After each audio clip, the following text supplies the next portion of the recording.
தங்க நிறப் பகலவனும் தன்முகத்தை காட்டுதற்கே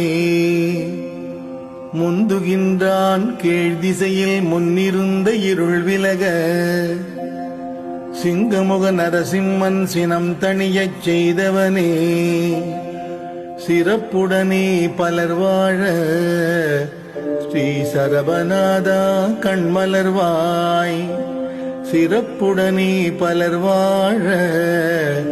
ஸ்ரீ சரபநாதா கண்மலர்வாய் மங்களங்கள் வாழ்வினிலே மலர்ந்திடவே நீ அருள்வாய் மலரடிகள்